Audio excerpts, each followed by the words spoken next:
It is time for Mishlei, Mishlei 17:7. And I'm pretty sure this is not connected to the one before, so we're not even going to look at it unless it is we have reason to. Okay. Lo nava lenaval safas yeser, af ki lenadiv safas shaker.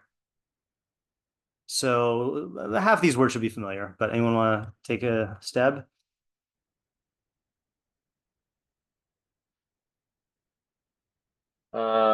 Not Yep. seem okay. 1 second. So it is not seemly to a novel. I feel like I know that word. Yeah, it's a word we use a Um, lot, but it's not the easiest word to translate. is it like a un like a I don't know, like an uncouth person? Like Yeah, a that's actually pretty good. That's pretty good. yeah. Okay. Yeah. All right. So Uh, yeah, sorry, go ahead. Safas, yeah, yes. is like extra lips, extra Yep. speech. Yep. Okay. All right, good. So let's try this out. Okay. So I'm gonna go ahead and just use the term here because it is kind of ambiguous. Safas yeser, which we will translate as okay, so sfas. Okay, hold on. How should I do this? Sfas yeser is okay, well, all right. Sfas is speech, but literally lips. Okay. And then yeser is, what did you say it was? You had a good translation. Extra? Yeah, okay, so extra is good. Um, anyone else have a different translation for yeser? More, maybe. Yeah, okay, more.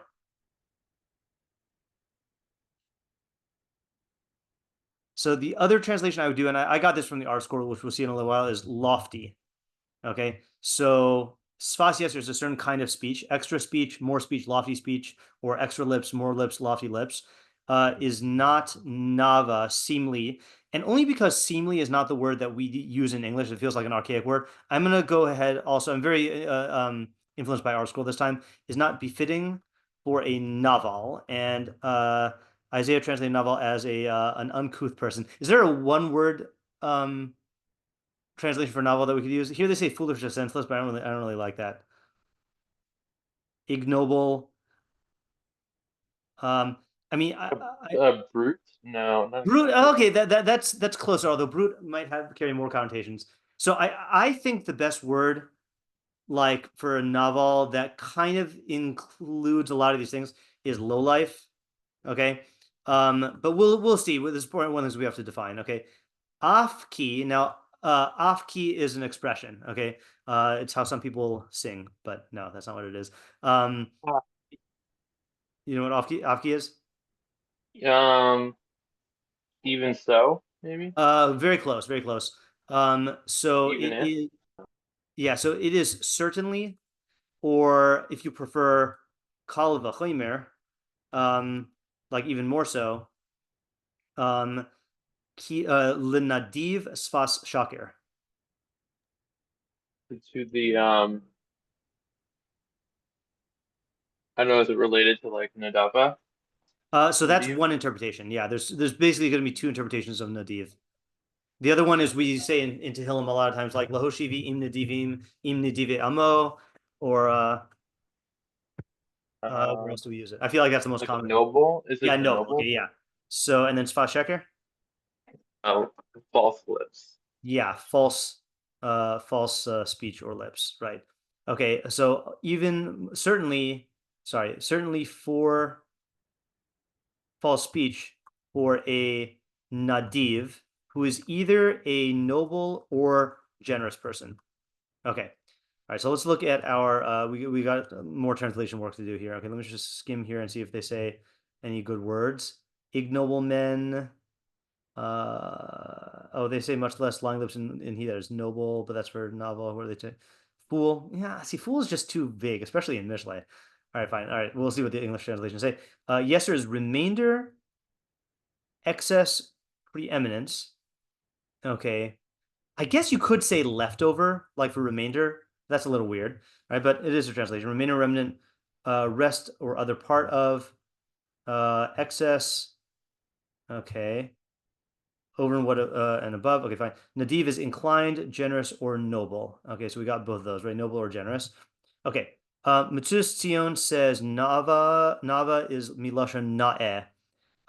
So na'eh v'chein nava tehila. Now na'eh is we do use that for befitting, but I think beautiful you could also say. But I think fitting is probably going to be the better one here, but whatever. And then nava is adam pachus v'nivzeh, like a degenerate, degraded person. So I feel like low life kind of covers that. Okay. There's no sadigon. The Targum just says lo ya'e latafsha sifsa yatirta. So it is not befitting or beautiful. I think that's just a translation for the fool. Sifsa yatirta, excess speech. Af lo l'shalita sifsa de shikra. So I think the only thing we get from here is shalita is like from the word like sholet is to rule over. So I think he's learning it as not generous. I think he's learning it as like a noble or a ruler. Okay. So we're gonna just delete that. Okay. Now Malbim is the first one I happen to see who says Naval unadiv him shnei katzavos. Okay. Naval and Nadiv are two extremes. Vish emitzayim beinehem, and there are middle traits between them. Okay, kilai, which is stingy, and shoah, which is I don't know good. I think spendthrifty is the way I would use it. Is profligate the fancy word for that? Profligate. Yeah, profligate is probably the better word. Yeah. So I'll say profligate. Okay, so he takes it in terms of generosity. Okay. Then we got Art Scroll. Lofty speech is unbecoming in a unbecoming is good actually. Is unbecoming is better than not befitting. Unbecoming. Actually, no, maybe not befitting is better. Yeah, I think that's more general. Lofty speech is unbefitting in a degraded person, and surely lying speech in a noble person. Refers to superfluous speech, and that's an interesting one. Superfluous. I guess that's kind of extra, but whatever. Actually, yeah, I'll combine that here. Extra and superfluous. Okay. Let me get rid of the or. Okay. Superfluous speech is not becoming even to the characterless. I mean, I don't know anyone who doesn't have a character, but I think he means like a bad character. And hold on just a second. I gotta get my setup here. Okay. And much less do lying lips suit a man of distinction. Okay, not such a fan of that. Okay, then we got our YouTuber who comments. He says excessive speech is not. He sent me the thing ahead of time. Excessive speech is not appropriate for a degenerate. Degenerate is the kind of word I was looking for. I think low life is still good. In fact, low life is better, I think, because if you say noble, then noble and low life seem to be more opposites than noble and degenerate, because that would like refer to social standing. How much more so false speech for a noble?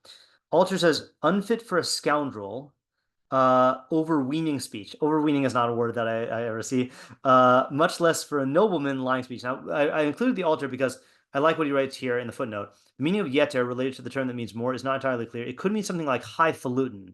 Okay, so that actually is a possibility here. So I'm gonna add that here. That's not supposed to superfluous. There's another U probably. Okay, lofty or leftover or highfalutin. Yeah, okay. Okay, so let's move these guys up and I will paste this in the chat. I apologize. I do not have my second monitor, so I will probably often not notice what's in the chat. Okay, Alex. I have a couple questions. Okay. You want to start with one? Yeah. For one, I'm curious if the Sfas Yasser and the Sfat Sheker are supposed to be opposites or in some way like on some spectrum. Okay. What is the relationship between Sfas Yeser and Sfas Sheker? Okay. If they're not opposites, what are they? Yeah, I guess we'll just say then what? Yeah, and I do think that in this case they are opposites. That's where I would default have the default assumption, especially because it does use sfas for both of them. And And so that's what I would assume. I would, like, in other words, I would need an argument to say that they're not opposites. But I think the fact that you were acknowledging that it could be something else is good in the question. Okay, let's go to Isaiah. Isn't Naval himself like not befitting? Like who kind of cares what's befitting Okay, to a guy who's unbefitting? right. So if Naval means low life, then who cares what is not befitting of him? Nothing is really befitting of him, right? In other words, like in any way that matters. Okay, that's a good question. And again, that's only if Naval means low life, not if it means a stingy person. Yeah, Ayala? I think this could be adding to question number one, but what specifically is the like kal vachomer over here? 'Cause I think Okay, no, I think that should be its own specifically, question. yeah, Because the thing is that might not be a. I mean, I can see how you could put it under question one, but I think Sfas Yeser and Sfas Sheker are just a fact. But what it's saying, the Afki is a argument about the application of Sfas Yeser to novels. I think yeah, and they that specifically seem like they're not like related. Like I wouldn't say how much more so about those terms. Like right. how are they related in that sense? What is the Afki? The certainly or call the Homer argument here. Yeah. Okay, Alex. I'm also curious if when it's saying not fitting, if it means that you shouldn't do it to them or they shouldn't be doing it. Okay, that's a big question with a huge split. So let's ask that in two ways.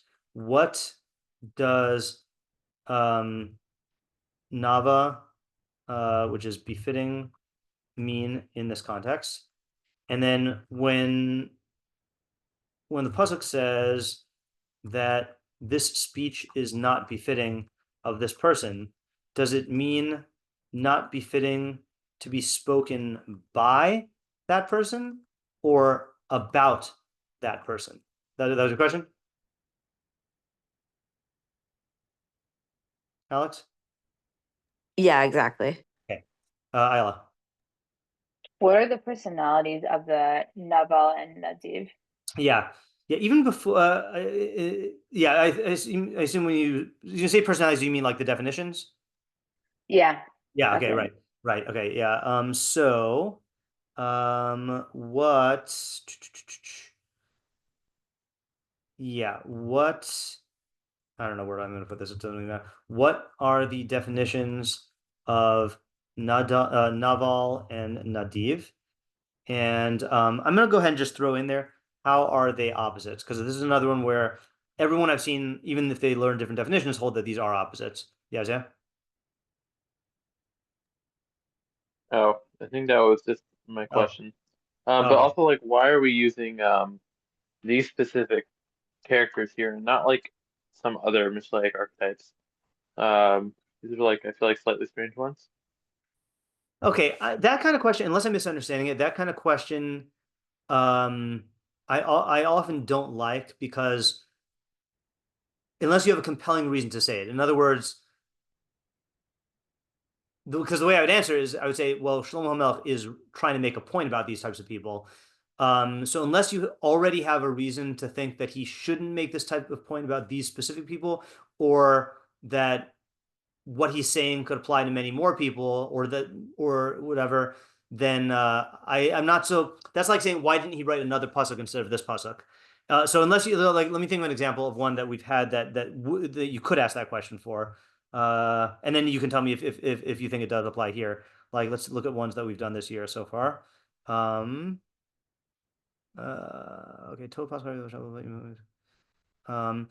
yeah, like for example, the very first one we did this year. Better a dry piece of bread with tranquility in it than a house full of contentious meat, right? So there you could say, if his main point is just about peace and contention, why does he have to talk about bread and meat? And that we did have an answer because those were like two extremes of quality and quantity,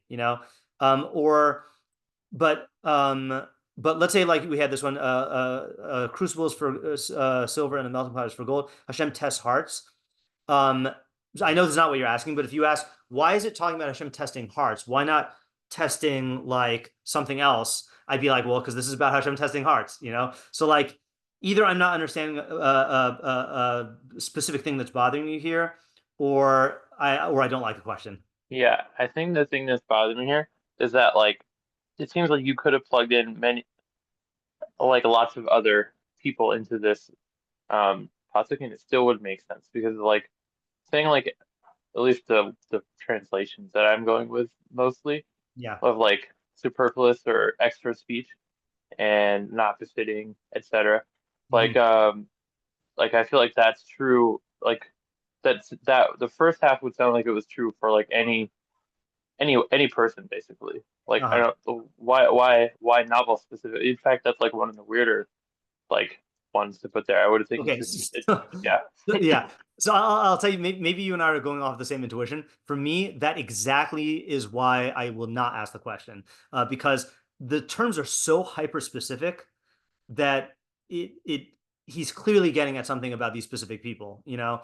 And I think the closest I would agree with you for the question is Sfas Sheker does not seem to be good for anyone, but the fact that it says it's not appropriate itself is weird. Like, not appropriate, like, isn't it destructive, or isn't it, you know, inappropriate just sounds like too tame of a term. So to me, like, all the hyperspecificity is like, makes me say like, okay, he's clearly trying to say something very specific here. So saying it could have been said about someone else to me is not a good question. That's my take. I'm glad you asked it though, for the sake of this methodological discussion. Yeah. Okay. And let this be known, by the way. Okay. I'm not that there are rumors going around, but like, I sometimes worry if people think, oh, you know, Rabbi Shnei Weiss likes all questions and writes down all questions. No, I think there are questions that are not good. But it's good that all questions should be asked, right? But I think there are questions that are not good here. That's why I always make fun of Ariel when he says it's obvious on pasuk that's not obvious. Yeah. Okay. All right. Other questions? Speaking of which, Yeah. I feel like the second half of the pasuk is pretty obvious. Yeah. So I would say the same thing, except for the lo nava. So I'll write that question down. Like I said, that I'm willing to grant Isaiah here. So, Akilim div Svaschek. Okay. So I guess, it's obvious that false speech is bad, but what's up with the understatement of it's not appropriate or seemly or becoming? You know, like what is that saying beyond, you know, Mishlei's general stance against lying, right? In other words, it's way too tame. Like if you said like, you know, I don't know, murder is not appropriate for a rich person. What do you mean it's not appropriate? It's wrong and it's destructive and it's foolish. Don't say it's not appropriate. Yeah, Raquel?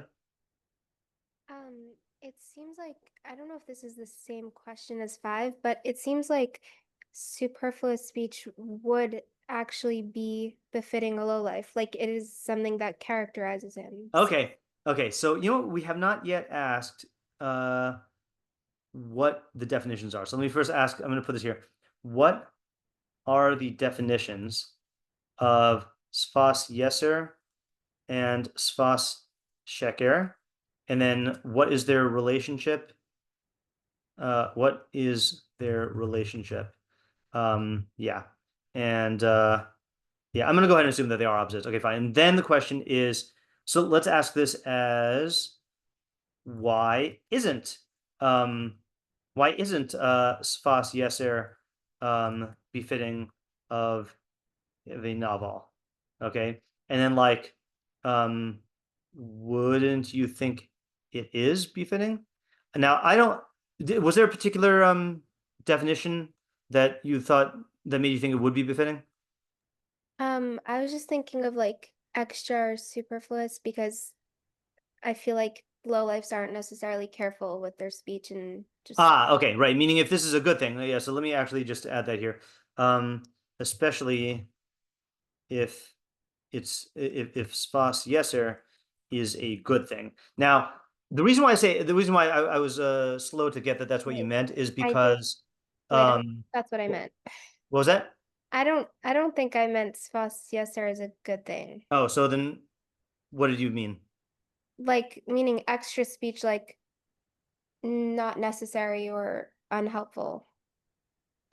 So then why would you? So sorry. So then you think it's befitting, meaning that?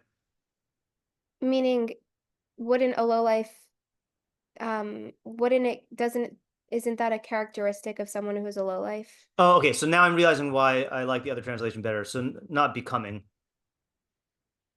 Yeah. Befitting is like it should yeah, that was a bad word choice on my part. So not becoming or not beautiful or not appropriate. I guess that changes it a little. Yeah. Okay. So but still the Iker question is good. Okay.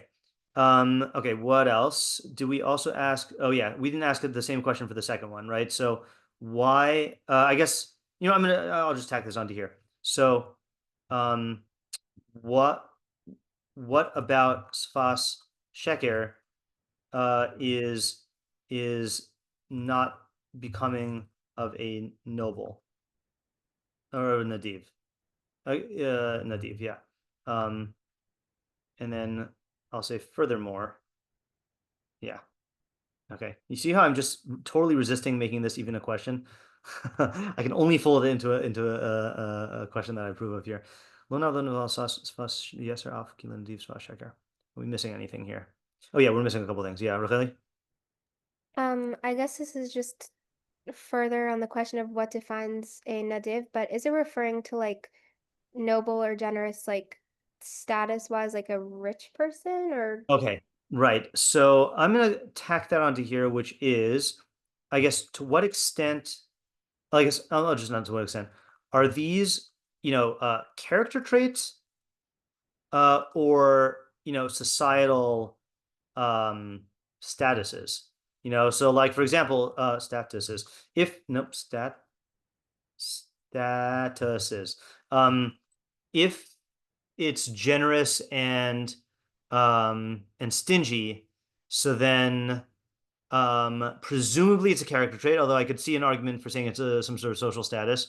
But then if it's a low life and a noble, that seems to be more social status, although I could see there being accompanying character traits. So yeah, Ayala? This is more of an insignificant question, but what specifically do we learn from sfas as opposed to any Yeah. other word for Okay. speech? Does sfas just mean speech, or is there a reason why it uses lips as opposed to tongue, mouth, throat? I forgot what the fifth one is that Mishlei uses. Not teeth. Tongue, lips, throat, mouth. Maybe that's it. I thought there was one more speech term. Yeah, Ariel?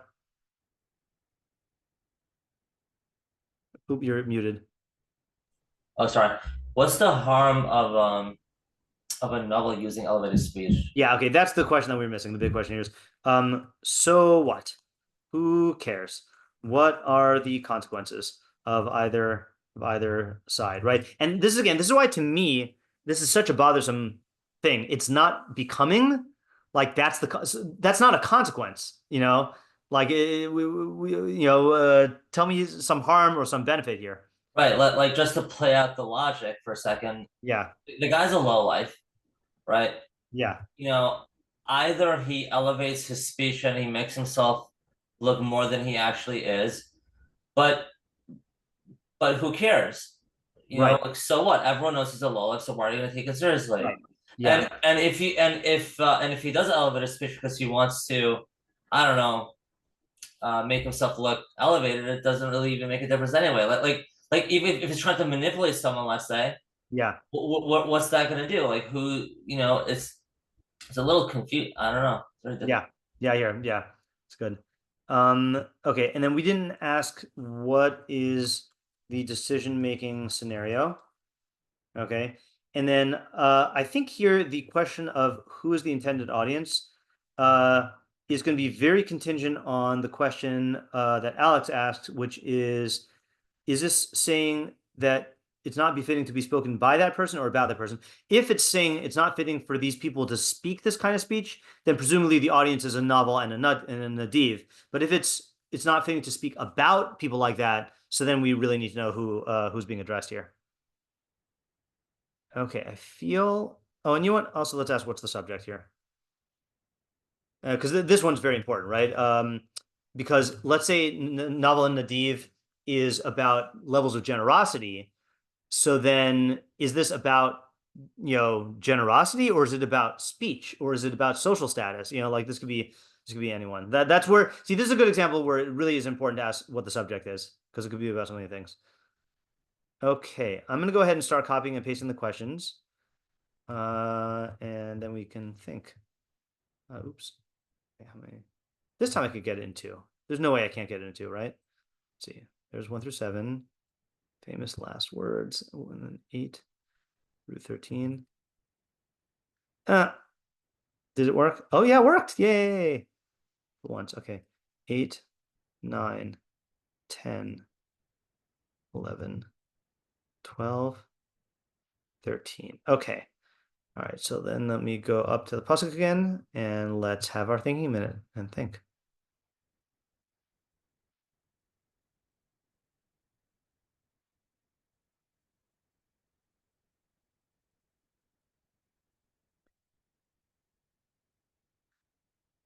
And by the way, just to let you know, I want everyone to start off with when you say your idea, I want you to clarify the 2 questions you have to clarify are you translating Nadav and Nadiv as low life and noble, or as stingy and generous? And then the other question is, you have to tell me, is this saying that the speech is not becoming for them to say or about them? Because if you don't make that clear, I might be listening to you and then completely miss your idea. Yeah.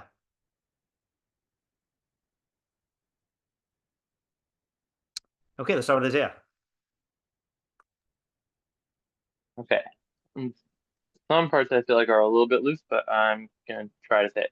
So, the way that I'm thinking about this is like a person who, the first half is saying a person who's like, I guess, low status, low life. That's the part that it feels like it should be low status, but I think the Okay, yeah, word low really status means is low fine. life. Yeah, is there a word that we could say? Oh, sorry, I forgot to add in. I totally forgot to put in. Sorry, stingy person, and then low life or peasant Like a is not the right peasant. word. What was that? Like I was thinking peasant as compared to Nadiv, which Yeah, would be commoner noble, might be better, right? Because right? yeah. All right, sorry. So let's say low status, and then is this going to be? Yeah, I guess tell me the idea, but just make sure that I know who's speaking. Yeah, well, Nadiv is going to be noble. Uh, so it's kind of saying like the first half is taken for granted. If it's not becoming for a low status person to speak in a haughty or super or like highfalutin is a good translation kind of way, then all the more so for a noble to talk in a false way should be viewed as not becoming. So what I think it's teaching you, what I think this is saying is that like a noble, it's advice to nobility who think that when they're talking to people on like to common people, that they can sort of like lie or bend the truth in order to like make themselves look good, and that's just sort of like a thing that people in that like kind of position have to do to like I think it's a common thing that like politicians will lie to people and for their status, for their image, or to make get votes, whatever it is. But actually it's like it is unbecoming to them. And I think that for whatever reason, I don't exactly understand this, but I think it could maybe explain like people in that position, there's like a disconnect that like it's not somehow they think it isn't unbecoming. Maybe I don't know exactly. Seems to me that's what the pasuk is telling you, but like Yeah. it's telling you just as it's obvious to them that like a person low shouldn't talk like in a high. I think Okay. that's obvious to everybody. The person like who's in a low position should not like speak like above their station, and that's unbecoming. So a person in a high position shouldn't lie either when they could. Yeah. Okay, so I think that's a good approach. But then the question is going to be, why not? And then what is the argument from a low person speaking in a highfalutin way, right? In other words, I agree with you that a person could see that as obvious, but like to me, the reasons would seem to be different. Like for the commoner to speak in the highfalutin way, it would just be like weird, or like, what are you trying to do, guy? Like, you're not running for president, you know? But well, I can't use that as an example anymore because our president does not talk like our president talks like a low life. Does not talk in a highfalutin way. He doesn't use big speech. Yeah, but what's the argument? Like, I don't quite see the Kavakomer. Right. I think it's sort of like, I think lying is worse than talking like above your station. Like categorically, I think it's the worst thing to do. Mhm. But I think the people in a high position often find themselves lying. Right. Yeah, I agree with that. So But that's why, like, to me, if the point he's making is that it's going to be detrimental, so then use an example of something that's detrimental, you know, or if it's like going to harm others, use an example of something that's going to harm others. Not appropriate, and then saying that, look at that, a homeless person on the street speaking in Shakespeare or whatever. Like, if you speak falsely, it's going to be even worse. But like, what is that saying? You know? well, the detriment is like the harm to their reputation, I think. Like their image. Mm-hmm. Like this guy's harm, the low level person like makes himself look like a fool when he speaks above his station. And I think the high level person also, when they lie, they make themselves look like a fool. Okay, so I'll raise this argument, then I'll object. So just as the Naval makes himself look like a fool, when he speaks in Sfas Yeser, so too the Nadiv looks like a fool when he lies. So I guess my two problems on this are, I guess I'll just say one problem. My problem is like isn't the worst consequence that it will undermine his trust? I mean, like, and destroy his credibility. I guess that's the same thing. Like, that to me seems to be the big cost. Not just that he'll look foolish. See, this is why I think this is why I was saying, like, the hyper specificity of this pasuk begs for a very specific idea to me.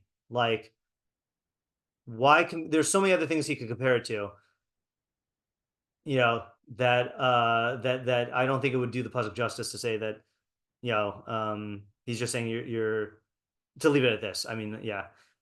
I mean, I like the approach so far, but I definitely needs something else. All right, let's leave it aside, and maybe it'll become clear when we have other approaches here. Okay, let's go to Ariel. Can I try to add to Oh, that? sure. Sorry. Yeah, sorry. I can't see if there's fireworks or whatever. Yeah, all good. Yeah. I was thinking, I mean, I think this is similar to Isaiah's answer, but maybe just tapping more into the low Nava, that like the noble wants status, right? And Yeah. so maybe, and Okay. so that's what he's looking for. And so he may lie to get that status. But I think the Kavachomer is that, like, even like a low life, when they like, I feel like Isaiah's translation of like high, like pompous speech, that Yeah. like it's just like puts a bad taste in your mouth for a person who's like talking like that when like they don't deserve it. It's just like, it makes you like, I don't know, you just have, yeah, it's distasteful, unbecoming. Okay, And distasteful so is I a good think, word. Yeah. yeah, and I think Kavachomer, like, so you may, like, a noble may try to use that or some sort of false speech in order to get more status. And it's like, if even a low life, it's unbecoming for him to use that, and like how much more so it's going to degrade your status. Okay, that's for some reason that is more of a the level of specificity that I want. Let me just type this out and then think about it a little more. So the noble wants status and may lie to get that status. I guess lie in an effort to get that status. The Kavachomer is that just as it's distasteful for novel to try to get ahead using highfalutin speech, and it won't work. So too, a noble will turn people off by lying, and it won't work. Yeah. Now I do have a question on this still. So this is not the question I was going to ask on Isaiah, but I'll just ask it here. Problem is this true? I mean, like, politicians seemingly lie all the time, and in some cases this happens, and in others it doesn't. Like right. So like this. So I'm not saying that invalidates this idea, but we need to like make the parameters of this idea such that this is not a major problem for it. I think. You actually, I have an answer, but yeah, go ahead, Ayala. I was just gonna say, like, maybe this is just arguing about a practical point. I don't know, but I feel like even though in the short term, yes, the person might get status from lying, I think in the long term, like, it does plant seeds of like, I don't know, doubt in people's minds, and it may take a long time, and they may not ever be fully conscious of it. But I think it definitely lowers the status of the noble. Okay, so that is a fair answer. So even if they get ahead this time, the practice of doing this regularly will accumulate, and people will start to pick up on it, and that will lower their status. Okay, I have another answer which is much simpler, which is that let me just read it because I don't think I've read it yet this school year. Whereas this is in Ibn Kaspi, second Perush.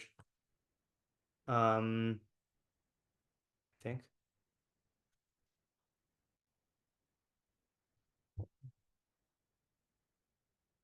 Maybe it was the first one.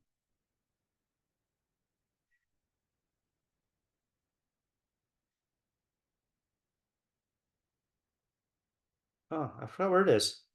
So somewhere, Ibn Kaspi says, I don't know what, I thought I had it. Somewhere Ibn Kaspi says that, hold on, let me just look one more place here. No? Is it in the first parak? Huh. Okay, somewhere Ibn Kaspi says that in Mishlei, some psukim give consequences that are highly probable, some that are 50-50, and some that are what do you call it, of a low probability, but sorry, Google just turned on. Low probability, but like high stakes, or like severe, right? So like the example of that category that I would give is the thing of like, don't swim with sharks or you'll get bitten. So probability wise, like, I don't know what the actual probability is if you just like jump into a pool with sharks and then get out, but like, you don't want to risk that. So I think for here, this is a candidate for that pasuk, is that, do politicians get away with lying? Yes, but they also completely destroy their careers on occasion.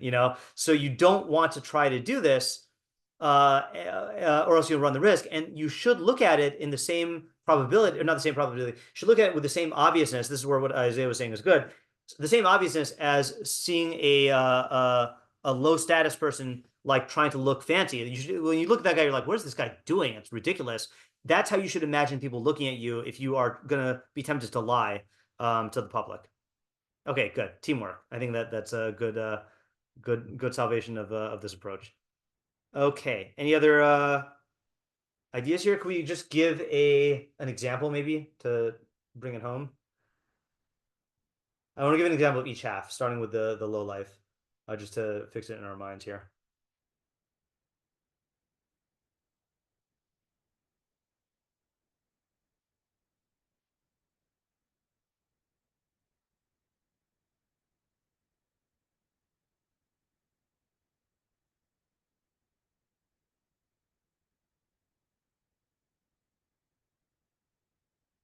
I mean, I, I don't know why this is the example that comes to my mind, but like when you see a kid who thinks they're really, really smart and like tries to go out of the way to use big vocabulary to convince other people that they're smart.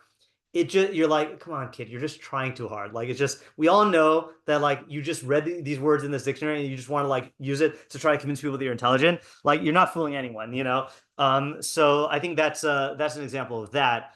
And then there's got to be good examples of nobles who have gotten caught telling blatant lies, and then it's political suicide. But it's hard to come to mind because our politicians lie so much these days that I'm not sure. Yeah. All right. If someone thinks it's a good example, let me know. All right, let's go on. Ariel. Okay. I kind of want to. I think this pasuk is talking. I think this pasuk is about where the novel is trying to be a better person, Okay. and he's just going about it the wrong way. The reality is he is a novel. He's a lowlife. He's lacking certain.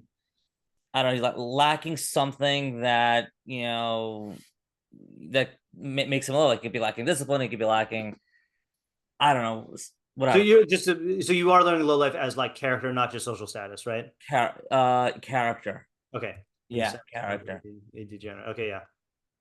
And I think that by him, elevating his speech, I think it's just not who he is. It's kind of like a contradiction. So when people see that, they're going to not take him seriously, or they're even worse, they'll even view him as a liar because he's a lowlife and he's not acting in line with what he's speaking, right? So the only way for him to elevate his status is not by talking excessively, but it's by acting and changing his behavior. Okay, so that's the first half. Now I think it flows nicely in the second half because the kal vachomer is, just like a noble or someone who has a high status, for him it's normal to talk on his level because that's just who he is. But if he lies, and lying, it goes against someone's character, people view him as a liar. It's just the same. It's like the same type of idea. So that's interesting, right? So it's the same, but it's also opposites, right? In other words, the noble does speak in an elevated way, but one lie will like tarnish that reputation in people's eyes. Yes. Right. So it's interesting. So it's opposites in the sense that a novel, no matter how much he tries to speak in a highfalutin way or an elevated way, it's not going to change people's reputation, not going to change his reputation in people's eyes. But the noble, one instance of this will bring him down. So now my question is, so I agree with each half. Now my question is, what's the kal vachomer? Oh, what do you mean? What's the off key? So then certainly, because like it seems opposites. Well, like in other words, like the first half, you're saying speech will not redefine who you are in people's eyes, but with a nadiv, speech dafka does redefine it. Well, I was learning that the subject of the pasuk, the main part of the pasuk is really the first half, and the second half of the pasuk is coming to show you why you need to stop talking excessively, because it's for sure off key, like for sure by the nadav who talks sheker, he's going to ruin his status. It's like, that's kind of how I was learning it. No, but I don't understand how you're learning it. I mean, in other words, the first half you're saying, if you're a novel and you've got bad mitos or whatever, and you're trying to change your ways, don't go about it through speech. Speech is not going to help you. Only change your behavior, and then people will see you differently. And then now you're saying, for sure, this is true for the nadiv. But no, it's exactly the opposite for the nadiv. For the opposite, then it's not his behavior is not what people are looking at. It's only his speech, and one instance of speaking will ruin him. Well, well, yeah, that's kind of how I got the idea for the first half, because because if the nadiv is talking sheker and people view him as a liar, then of course a low life is someone who's going to be viewed even worse, because not only is he a low life, now he's a liar, like two separate qualities. Oh, okay, so that's interesting. Well, one thing I'm caught up on now is, can you read the Kal Vachomer in that direction? Yeah, that's how I was learning it. Yeah, but yeah, I'm wondering if that works, because it's saying that because the Kal Vachomer is starting off with the novel. If this is true for the novel, then certainly for the Nadiv, and you're reading it the other way. Is if this is true for the Nadiv, then certainly for the novel. Yeah, it could be a bad way of reading it, but Yeah, I'm not sure. how I got Yeah. the idea. So, Right. Yeah. Okay. So I again here too, I like each half, but I'm not seeing the whole yet. right. Yeah. All right. So let's leave it on the side burner, not the back burner. Okay. Let's go to Alex now. So I conceptualized this first, like most of us have so far, with someone like low status and somebody who's like noble or higher status. But I conceptualize it not as them speaking in these ways, but how you speak to these individuals. Okay. Go ahead. Okay. So I understood it as kind of being about code switching to a degree. When you're talking to someone low status, if you use like highfalutin language or a lot of jargon, you're going to essentially lose them, and whatever you're communicating, they won't understand, and you won't be able to either connect with them or get them to understand what you want them to do. Right. And then won't land properly, and you won't succeed in your objectives. right. And then the Kal Vachomer, even more so, if you're talking to someone who is high status, you shouldn't speak in a manner that's like false. And I kind of conceptualized it in my head for an example. Like, if you're sending an email to someone important, don't send an email that's obviously written by like AI, right? Don't, Yeah. Send somebody you care about and regard highly a picture that's clearly like edited, right? Yeah. Because your goal will essentially be for naught. Like, nobody's going to trust you if you're not coming forward, if they're high status and you're low status, or even neutral status, let's say. Like, if you're coming forward without the facts or in a way that isn't presenting yourself in an accurate speech, right? Yeah. They're not going to agree with you or give you what you want, you know?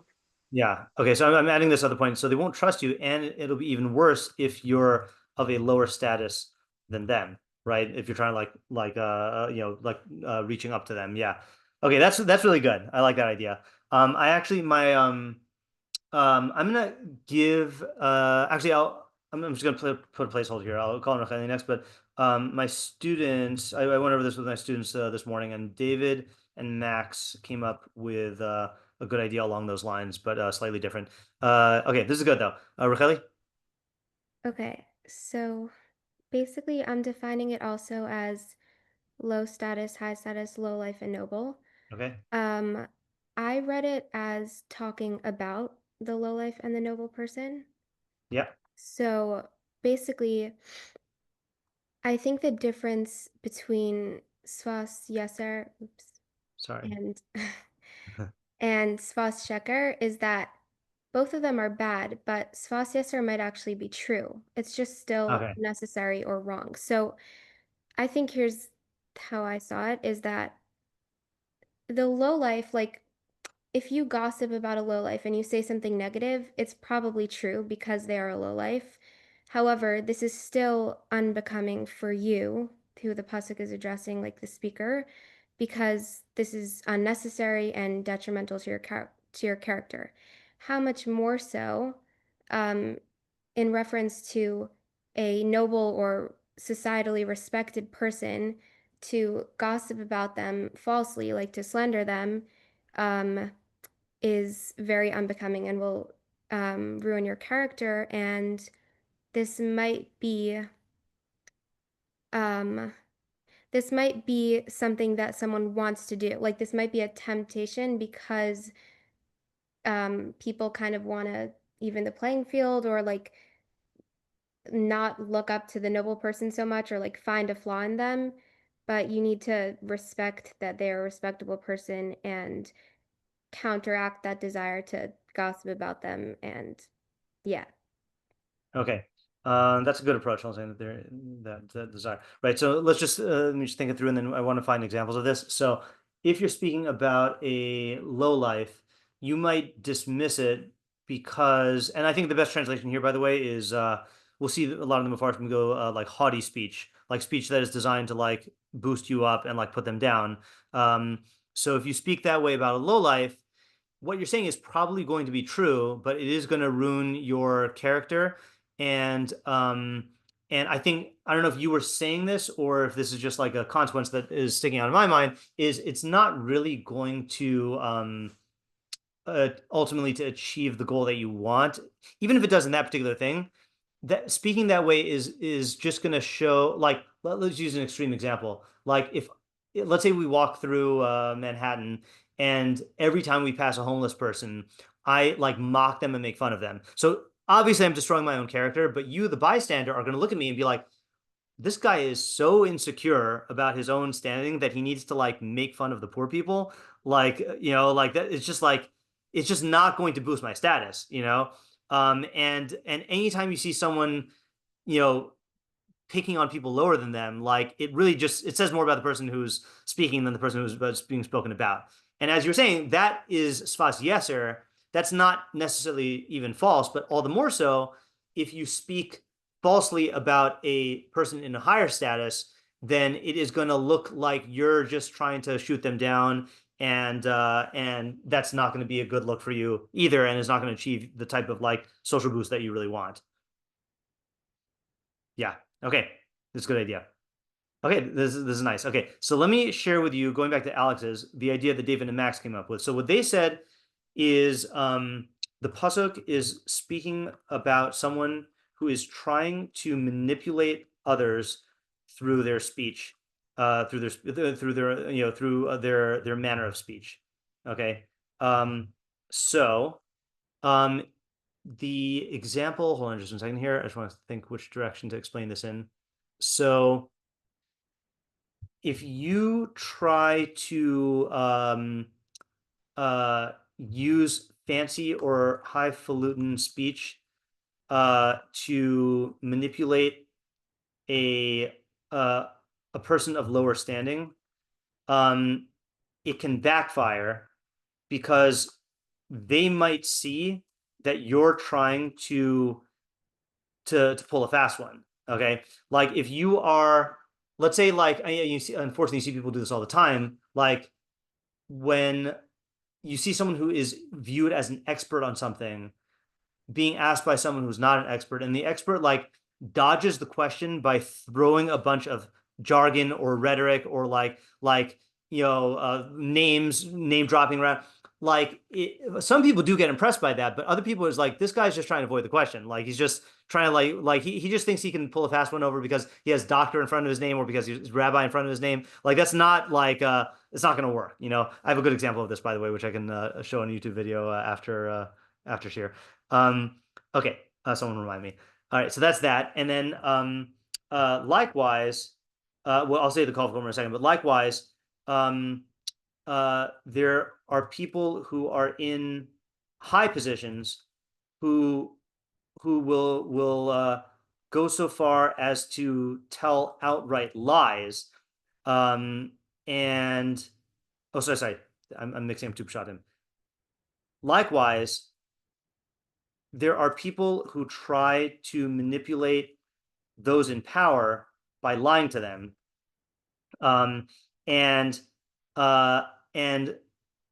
these nobles can see right through that, and it will backfire. Okay, so like my favorite example of this is I know I've used this in Mishlei before, but like in high school in Shalhevet, then there was a student who was not good academically and misbehaving and like started drama with a bunch of other people, like not the kind of student that we tried to get in the school. We were pretty selective about mitos. And then one day she just comes up to me and just starts saying like Rabbi Schneeweiss, I love your class. Like, I wish I could have your class for everything, and then like, I immediately know, I was like, okay, what are you trying to get from me? But the point is she thought that she was being so clever by like trying to like manipulate me by like, pretending that she really, but it's like, if you're, or similar, more common thing, rich people, like people are always trying to wheedle money out of them. So if you think you can go over and like compliment the way that they look or like the other stuff, they know all these tricks already, and it's just going to lower your status in their eyes. It's just going to backfire, So again, not the same as Alex's, but I'm pairing it with Alex's because both of them are talking about people who are like trying techniques that are going to backfire. But whereas Alex is talking about like a more earnest approach, my students were talking about if you're trying to manipulate the other person. The point is, though, the people are going to see through the attempt and it's going to backfire. How's that? Okay. So I think I remember my idea. So I'm going to say my idea, but I also pulled it up from the archives. So I'll say it and then we'll read it. Okay. So what I wanted to say is that this is talking about people who are in of a low social status, who actually have something valuable that they want to say. Okay. And I don't have a rigid definition of sfas yeser. I think it's like, I don't want to say highfalutin, but like superior speech maybe is like, or beneficial speech, like they have, or contributive speech, something that they want to contribute. So it's warning that person that it's not becoming in him, which means that people will not listen to him because of his social status. Okay. And it does not, this guy thinks that, well, if what I have to say is important enough or beneficial enough, then of course they'll listen to me. But that's not how people work. You got, again, putting on my AP English teacher's hat, you have ethos, pathos, and logos, the three rhetorical appeals. I think it's what we call them, appeals. I'm losing all my knowledge now. But where, the factors that contribute to a person's persuasiveness are ethos, which is their character, the character of the speaker or the reputation or the credentials. And then pathos is the emotional impact it has on the listener or the reader. And then logos is the actual logic. So the big mistake people make in general is they think that logos is the most important one, but really it's not. It's the least important one. Emotions are more important, and then who's speaking is the most important. So if you are a novel, you're not going to be able to get your message heard, no matter how good. No matter, maybe this is it's using an ambiguous term here because it could mean highfalutin, it could mean like fancy, it could mean like above your station. But I'm saying it's talking about someone who genuinely wants to be heard and saying people are not going to listen to you. Okay.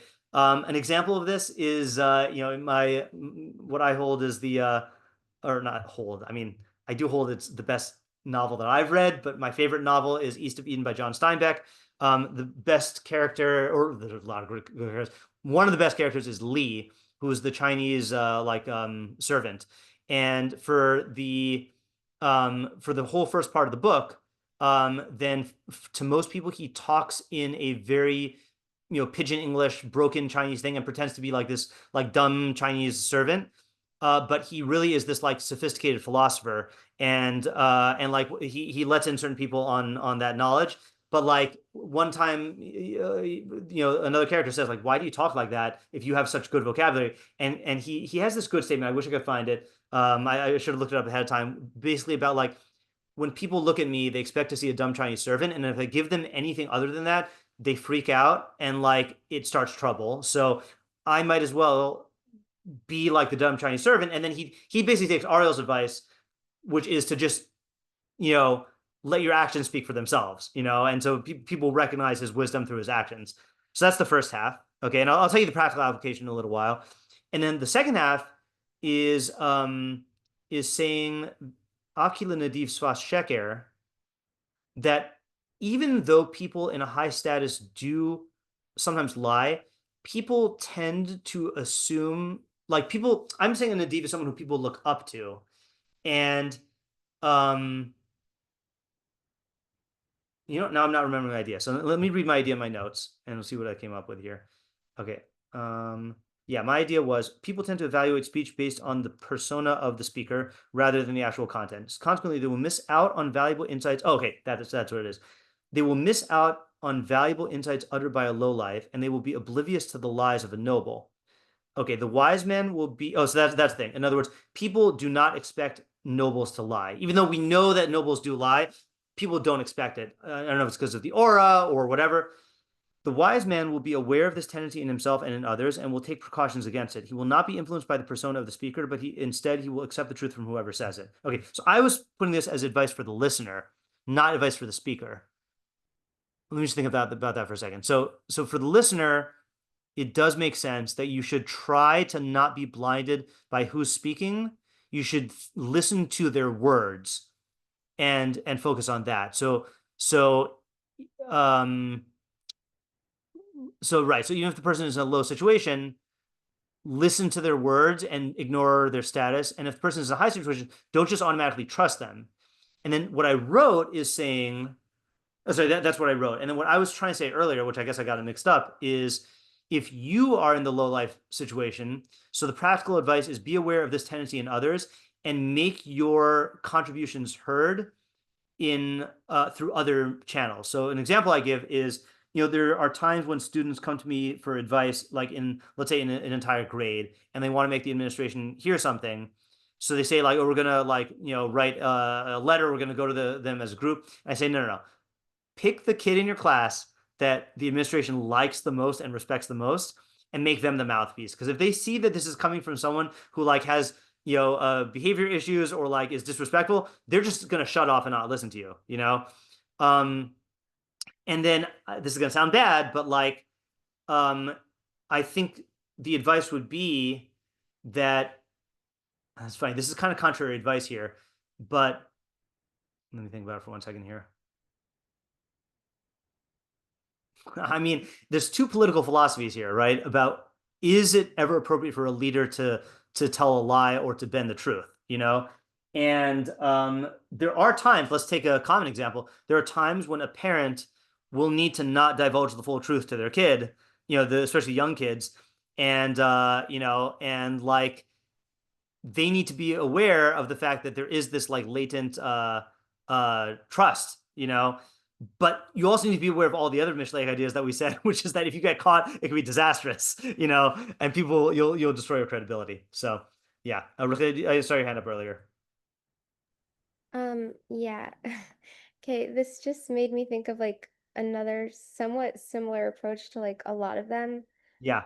Maybe this is what you were saying already, I'm not sure. But basically, it's very similar.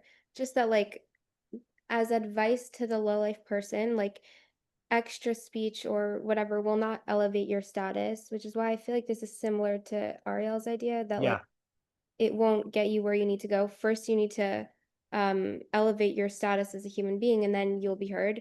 Right. And how much more so for a noble person to be careful with their speech, because they are already in the position to be heard and authoritative, and lying, if they are caught lying, that will take them out of that. Okay, so for some reason, this is starting to answer the question I had on Ariel's idea, but this raises a new good question. So let me just write down what you just said here under Ariel's idea. Okay, so if you're a lowlife and you want to elevate your status, you won't be able to do it through sfas yeser. Yeser. Instead, you'll need to establish your credibility and reputation as a person, and then your speech, your sfas yeser, can have an impact. Okay, but then on the other end of the spectrum, if you are a nadiv, your sfas yeser will have an impact. But if you engage in sfas sheker, you can destroy that hard-earned reputation. So my question now, I have two questions. One question is, what kind of spectrum is that? How does that work, right? It's weird because you would think if actions and reputation are what matters, then that should matter all the way to the top. But at some point it reverses. And again, it's very unfortunate. You do see people who have this tremendously good track record and then they have one situation where they lie, and that it just totally destroys them, And so it makes you think, well, speech is the only thing that matters. But then you go back to the novel, and like, no, it's not speech that matters. You need to build a track record. So it's weird that it flips in the middle. And then my second question, I see your hand, but the second question here is what is the kal v'chomer, which I think you said, but I think I just didn't catch. Yeah, really? For the first question, I think that's interesting. I feel like the more famous or influential a person is, the more people are grabbing onto every little thing they say or do. Okay. So that is the spectrum. Like once you are in the public eye, you have to be exceedingly careful because people are just much more attentive and out to get Yeah. you. So the guy will scrutinize everything. And then perhaps, I'm going to just add in parentheses, perhaps out of jealousy or a desire to see powerful people fall. I think that's a very common motive. Like Yeah. the whole cancel culture. Yeah, exactly. Yeah. What is the kal v'chomer?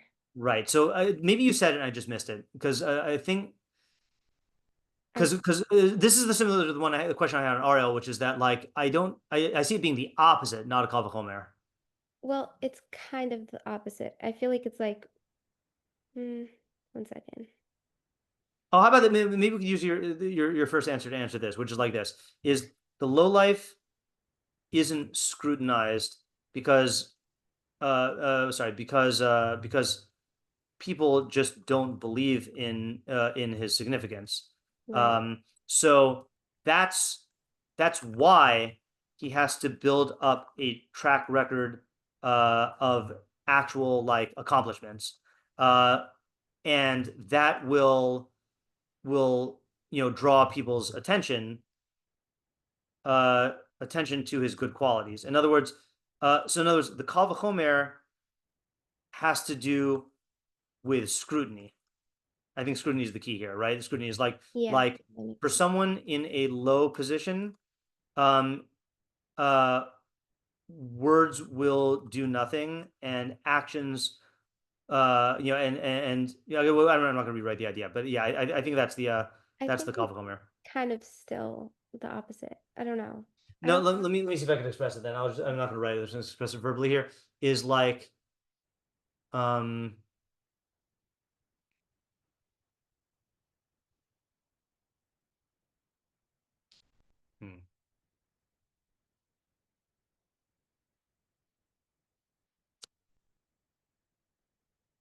I lost it, or I never had it. Okay, but I feel like that was a good step, though. I feel like your idea does complement Ariel's and is a step in the right direction. Okay, let's. Yeah, Ayala. I'm trying to answer the kal v'chomer thing. Sure. I don't know if this is exactly, but I feel like it's maybe something about like the fragility of their reputation. That like the first half is showing you like how fragile isn't the right word, but how like how hard it is to build their reputation. Maybe. No. Yeah. All right. I don't know, to build a reputation, then how much more so it is like once it's there, how easy it is to lose. Okay, about the fragility or tenuousness of the reputation is that like it's so. What did you say about that? What's it called again? Like it's really hard to build, and so it's also really easy to lose or destroy, something like that. Okay, yeah, there's whatever that quality is, right? Yeah, the reverse of entropy, right? Yeah. Okay, that also seems like a good approach here. Okay, now last time I actually forgot to read our YouTuber commenters short explanations. I mentioned that he sent me a bunch of short explanations of each of the pasukim. So this is like an English Matsudas David, okay? So we're not gonna spend a lot of time on this because he's not one of the meforshim here, but so he translated as excessive speech is not appropriate for a degenerate, how much more so false speech for a noble. One doesn't expect much from the former. Still exaggeration. So he's learning at Sfas Yeser as exaggeration. I don't know why he translated it as excessive, but then explained it as exaggeration. Exaggeration is unbecoming of him. How much more so then do lies not befit the latter, whom we expect a great deal? All right. So that's a good approach, right? Because exaggeration is a form of lying. And so it's saying if there's a person who really does not have much, you don't expect much from him at all, exaggeration, like you still look down on him. Like again, I would like pity the guy. Like really, like again, you're not fooling anyone. So then if you are expecting a great deal from someone like a Nadiv, then an outright lie is going to be even worse. Like our expectations were so much higher of you, and now you're lying, you know? So I think that's good. I don't think we entertain the possibility that it means exaggeration. I don't think that was one of our translations, right? So that's pretty good. And the reason why I like it again is because exaggeration is a type of lying. So that shows the relationship between Sfas Yeser and Sfas Sheker. I think that's really good.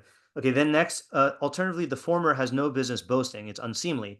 Nevertheless, we can understand why he would. But for the latter, to lie, why? There's no need. The truth of his feats alone paints him in a positive light. Yeah, that's the other thing also, is like when you see someone, like, kind of reminds me of when you see like a multimillionaire CEO get caught for like embezzling, you know, like if you're a poor person and you steal, okay, I get it, you don't have money, but if you have millions of dollars and you try to steal like a million more, like really, like you're gonna risk that, you know? Similar thing here as well. Like, and again, I think this is assuming that a noble like actually has good qualities, not just someone who's holding high office. Because I think for him, you wouldn't say that there's no need. Okay, and the last one. Alternatively, it's not right to praise the former. So that's speaking about Sfas Yeser about the novel, and it's not right to spread lies about the latter. One must give a thing its due.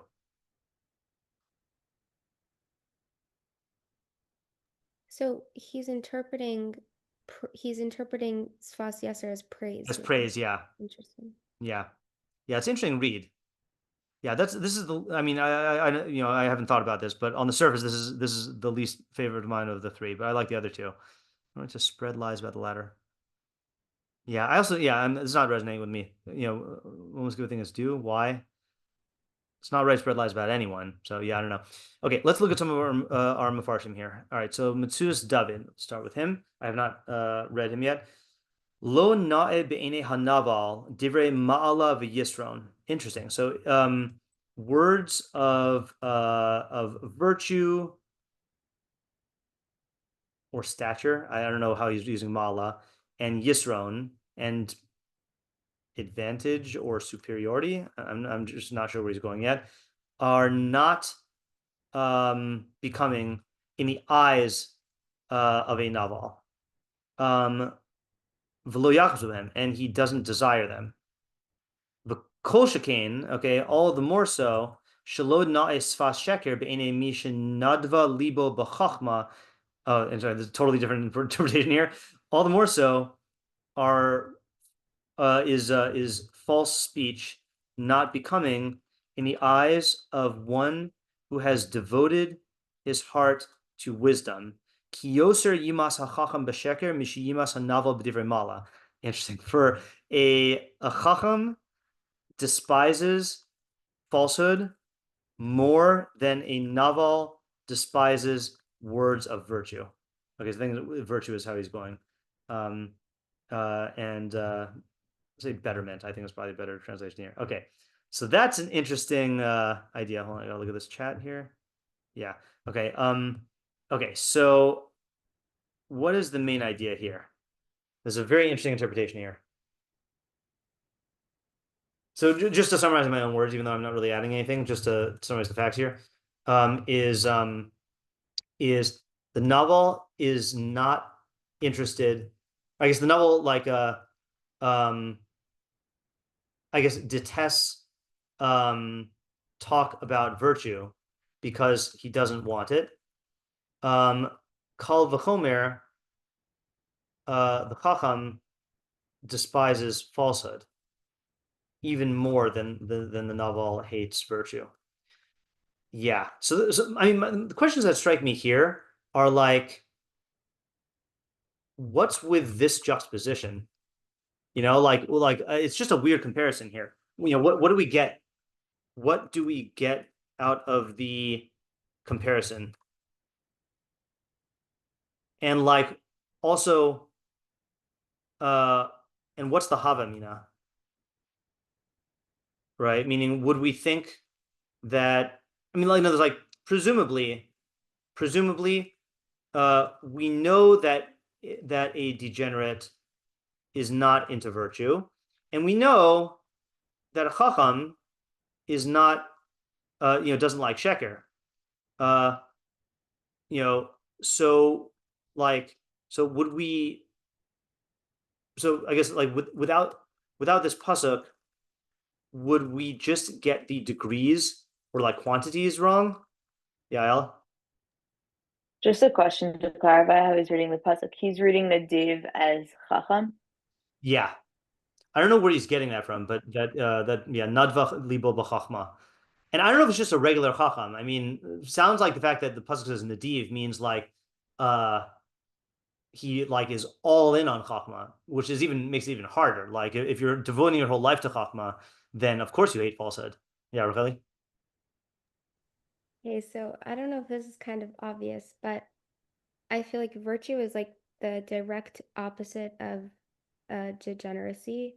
Mhm. So it's just highlighting how much more falsehood is specifically not opposite, but like I forgot the word, like it works against wisdom. Okay. Like antithetical? Yeah, and like also if Polar you opposite? engage with it, you will, go in the wrong direction. Okay. All right. So that's a good idea, and that planted a practical application in my mind, or an idea also. But I see Isaiah first, so let me get this down. Is that virtue and degeneracy are total opposites? Opposites. Chachma and false and sheker even more. And then like the practical application is who do you did you say who you think the audience is, or was that implicit in what you were saying, Racheli? Um, Wait, I just lost my train of thought. I think I had it in mind. Um, I mean, I feel like I was gonna say maybe it's talking to the chacham, like remember, but I feel like that is too obvious. Yeah, no, I was also thinking it was talking to the Chacham, and warning him, but it does sound like it's talking to a third party, right? Or maybe also it's talking to someone who wants to be a Yeah, chacham. I think that makes more sense. It's talking to the aspiring Chacham, okay, about how important it is for him to cultivate this hatred of falsehood. Yeah, I have an example or an application of this, but I want to hear Isaiah first. Yeah, Isaiah? Yeah, I don't have. I guess a different way I was thinking about what he said was that maybe like a chacham despises falsehood more than the novel doesn't talk about virtue because he like novel doesn't want to talk about virtue and doesn't because he doesn't want it, but he I think really knows that it is a good thing, like deep down, or like like people really do recognize these things, but he doesn't want to face it. Whereas a chacham like despite his falsehood, it knows without any sort of doubt that it's bad. Mm-hmm. Like the novel's gonna have some sort of doubt about that. But the idea of what that's telling, what we should learn about that, I'm interested. Sorry, did Yeah. you say the novel does or does not have doubt about the goodness of virtue? Well, he does. No, he has doubt about his not wanting virtue. Oh, okay. Okay. Yeah. So the novel doesn't like virtue because he doesn't want to live it, but deep down he is in conflict because he knows it's good. And so you're saying the Chacham is um uh hates it and knows that it's totally bad. Is that what you're saying? I assume that was a yes. Okay. All right. Yeah. Yeah, Ayala? This is just like a very specific practical application. Yeah. Yeah, I don't know if it's a valid reading, but I was maybe taking it to like the audience to be somebody who is spending time around people, or yeah, if you're around, let's say, a novel, and the novel is like hating on virtuous talk, I think it's very easy to get influenced and be like, kind of like, it will put a bad taste in your mouth for virtuous talk, and like, because somebody is saying that it's bad, you're like, assume that virtuous talk is bad. And I think this is reminding you that like people can say all different things are bad, and in fact the chacham would even like more strongly feel that falsehood is bad. Okay, right. So ditto for hanging around the opposites of chacham, right? Talking good about sheker. Yeah, okay. I want to go back to Racheli's idea here. That is a application. Is that I do think that it could be talking about an aspiring chacham, but another application is if you see someone who has a reputation of being a chacham, and that person engages in sheker, that is a red flag that this is not a true chacham. Okay, and I think examples of this are in the secular world. People who like scientists who forge data, like who make stuff up, which again is becoming a bigger and bigger problem now. Or if you see people who are supposedly academics and they're caught plagiarizing, or in the religious realm, if you see rabbis who get caught in scandals involving lying, or if they if they're charlatans in certain ways of like hawking like magical cures and stuff like that. Now, again, you always have to ask the question: did they actually believe this, or do they know that they're lying? But I think anyone who is caught doing these things, you should take that as a red flag that they might be very smart, but they're not a true chacham, because if they were true chacham, they would absolutely hate falsehood. So yeah, I think that's good. All right, that was very interesting. Interesting Metzudas David. You don't usually get Metzudas David giving a non like this is more of an it seems like more of an esoteric read, or at least a non-literal read of Nadiv, I mean. Okay, let's look at meiri here. Okay, I translated this in ChatGPT. I haven't checked it yet, so I'm going to translate it myself. Sfas yeser rotelomor sfas ga'ava usrara. So it's a tongue of haughtiness or pride and authority. I don't want to say domination, authority. Okay. V'naval hu hakilai. Naval is a stingy person. Hefech nadiv, opposite of the nadiv, which is a generous person. Vamar shakilai lo nava lo ledaber gavoha. A stingy person, it's not befitting for him to speak in an exalted manner. But nadiv gamkein, so too the nadiv meguna lo lehis halel bamatas sheker. It is degrading or disgraceful for him to boast about a false gift. Okay, hold on a second here. A false gift. Hein shelo nasan v'omer shanasan, hein shenasan ufarsim midosav derech homia v'gizum. Whether he did not give and says that he gave, or whether he did give and publicizes his qualities in a clamorous and exaggerated manner.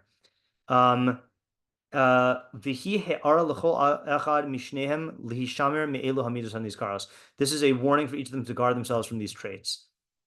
Okay, so it's interesting. So what's the subject according to him? I mean, yeah, Racheli?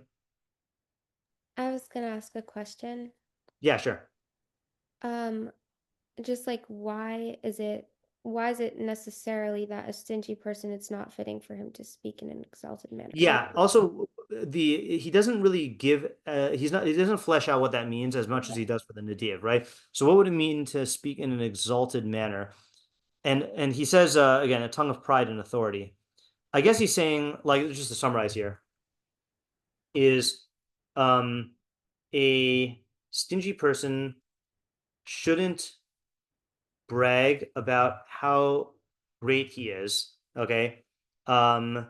Presumably because stinginess undermines his any greatness he might have, okay?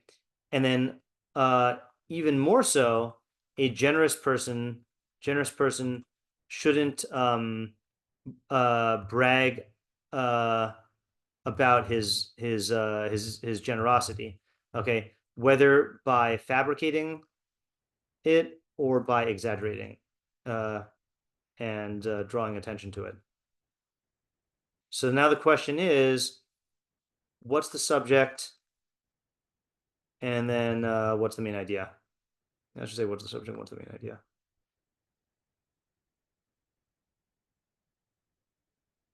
Yeah, okay.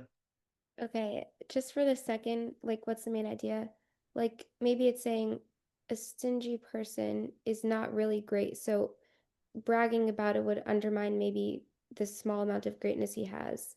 But a generous person has more to lose. Like, because I don't know.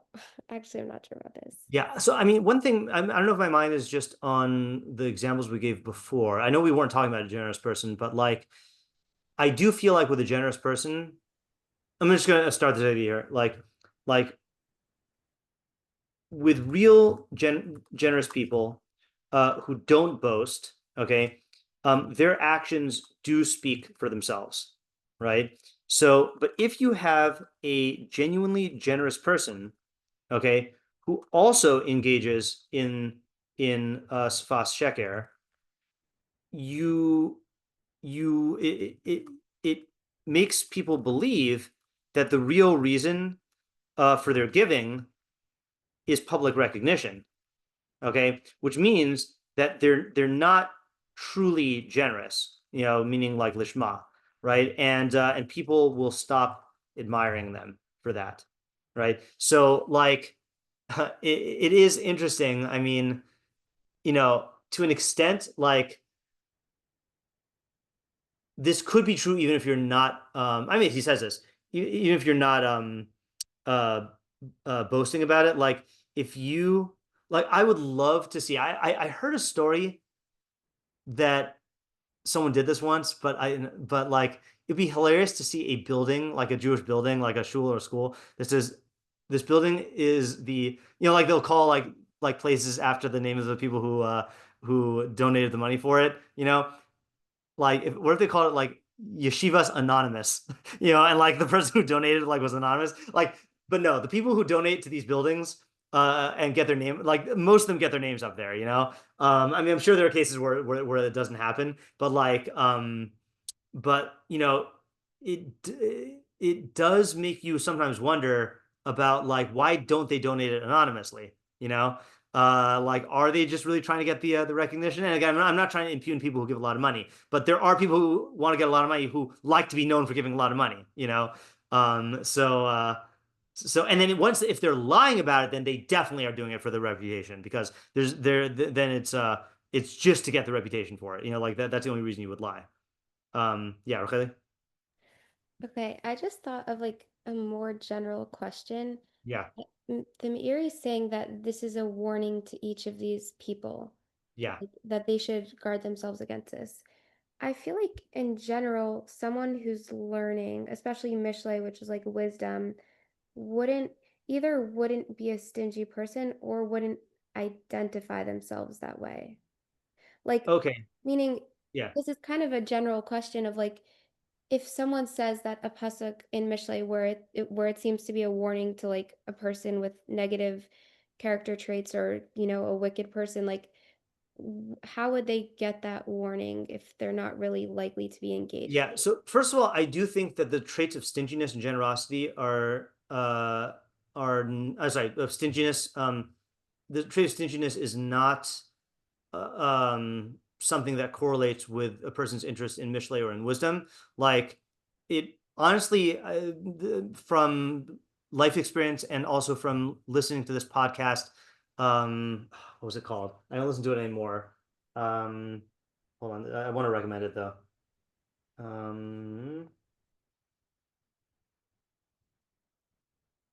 Oh, I Will Teach You to Be Rich by Ramit Sethi. So he has, this guy basically does this combination of couples therapy and financial advice. Couples come to him when either both or one of them is having a money issue, and he like talks them through their couples issues, but then also like gives them financial advice. And the thing that attracted me to the podcast is you get cases where like you have people who are like millionaires and like they don't want to spend money on like groceries, or you have people who are severely in debt and they spend lavishly. And like what I got from listening to the many episodes of this podcast is that a person's relationships with money have like almost everything to do with just the mentality that they had growing up, and like how money was, dealt with in their household and stuff like that. So like it's very easy to have someone who is a chacham or who is interested in chachma and learning Mishlei, but they have a psychological disposition of stinginess. Like look, my grandparents, were raised in poverty or whatever. My grandfather was at least, and like that changes the way that they relate to wealth and resources, so I think that's how I'd answer that specific. But your broader question is about like how far down the degeneracy line do we assume Mishlei is talking to? So there are certain audiences that we know Mishlei does not talk to. So Mishlei is not talking to the Russia or to the Ksil or to the Evil, and we know that because there are many psukim about how you can't give Musar to these people. Lates also, people like that. But Mishlei does recognize that every person has quantitative elements of all the character traits in them that can be brought out in the right circumstances. So like what we call it is like, there's a Mishlei archetype, the Pesi, who's like the naive simpleton. And it's a real archetype, and there really are people like that. But what we say is like, people use the expression pintala yid, like a spark of Jewishness. Everyone has a pintala Pesi in them, and everyone has a pintala Russia, and everyone has a pintala Ksil. Everyone has these qualities, and you get into the right circumstances, and they can be brought out, or they can be brought out in individual decisions, or you have people who, let's say, for example, are very methodical and think about consequences in their business, but in relationships, then all long-term thought goes out the window. Or you have people who are very kind to everyone around them, but when they're raising their kids, then they're very merciless, So you can have people who have these contradictions, or problems with a very narrow expression. And so that's why all these psukim are relevant. And even psukim that are about a Russia, everyone, Rambam says in Hilchos Tshuva that one of the foundations is every person should think that they could become a tzaddik like Moshe Rabbeinu or a Russia like Yeravam. Everyone in the right circumstances could become any character trait, so it's still relevant for us to use to learn from these, even if we're not like actively seized by it. Yeah, good question. Okay, I think I'm actually at my tired time, even though there's a lot more good things. I would love to go into the Meiri's Derek Nister, but I would rather stop than butcher the ideas. Okay, so let's do a quick review. Okay, so we had do I even have enough mental energy to review? Okay, let's try.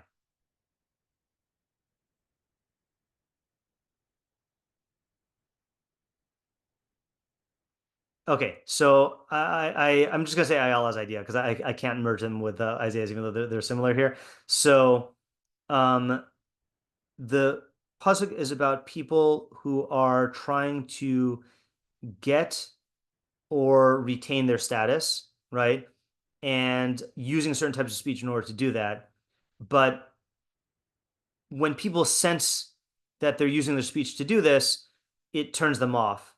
And even if it doesn't turn them off that one time, if it's a tool that you keep on using, if it's a trick you keep using, it will eventually turn people off. And also one instance of it could be a major like self-destruct consequence. Okay.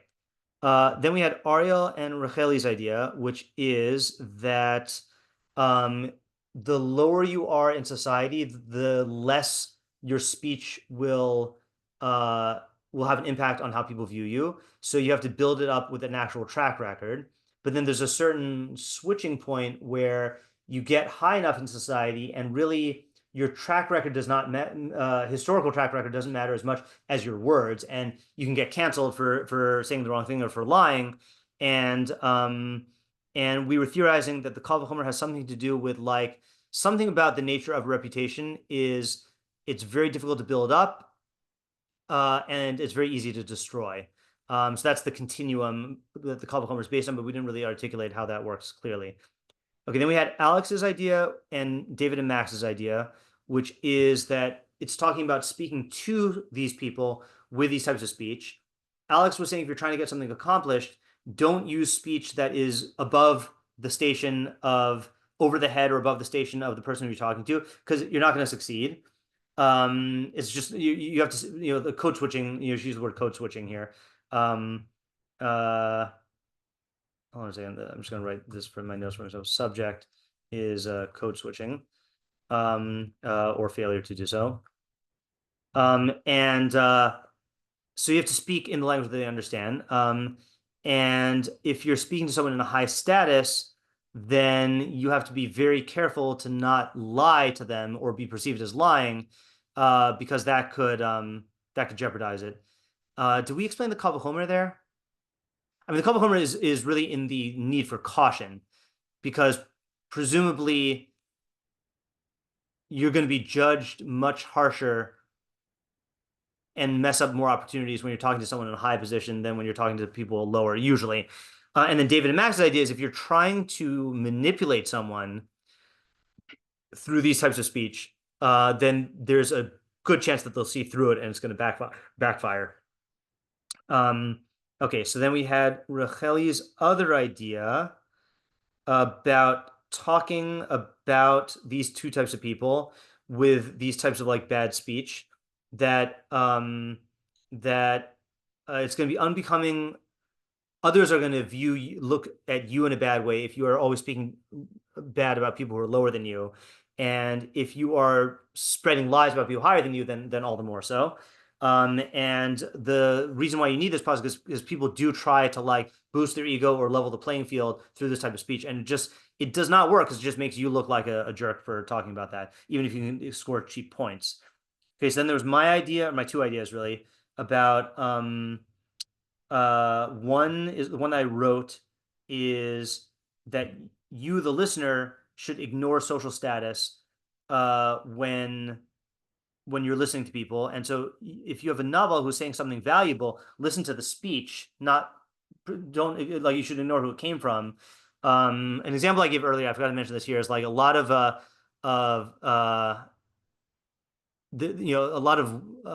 women authors, wrote under male pen names because they knew that people wouldn't take their work seriously if it was coming from a woman.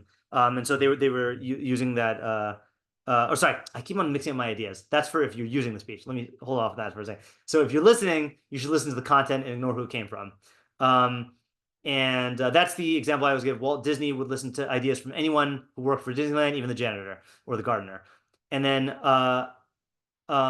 and you should also be aware that nobles can lie, and don't just be fooled by the fact that the guy has a high position or has a rabbi beard.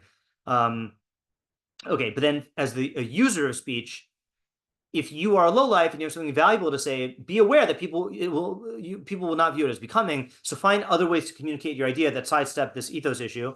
And if you are in a higher position and you need to lie, then you need to also recognize that it's not going to be people are going to trust you more simply because you're the ruler. But again, you got to remember these other ideas, that it could be disastrous if you lie. So like, don't just lie. Okay, and then we had Peskin's ideas that I liked, which are that exaggeration is a form of lying. So hold on just a second here. Oh, thank you for reminding me of the YouTube video. Right. Exaggeration is a form of lying. And even when someone who we have no expectations of exaggerates, people look down on that. And all the more so if you are a noble and you lie, people are going to look down on you. Second one is that a novel has nothing to boast about, but we at least sympathize with him. We understand why he would do that. But a noble lying, people are going to be less forgiving because they don't understand, what the motive would be. Matsudas David, this is a long review. Matsudas David is saying that that a chacham absolutely hates falsehood, even more than a novel hates virtue. And if you're trying to cultivate chachma, then you should hate and reject sheker. And if you see someone who allegedly is a chacham engaging in sheker, that's a red flag that he might not be a real chacham. And then we had Meiri's idea about about generosity, which is that a person who's not generous and who speaks haughtily really has nothing to boast about. Because if you're not generous, then what are you doing with your humanity? Like you can't really be a person with good mitos if you are not generous. I feel like I've heard theories that generosity is at the root of all good mitos, but I don't know where I read that from. And then if you are a generous person who actually gives, don't lie or exaggerate, because then people will just think that that's why you're doing it, just to get the recognition. Okay, I think that's it for today. I'm going to stop the recording and then show you a YouTube video.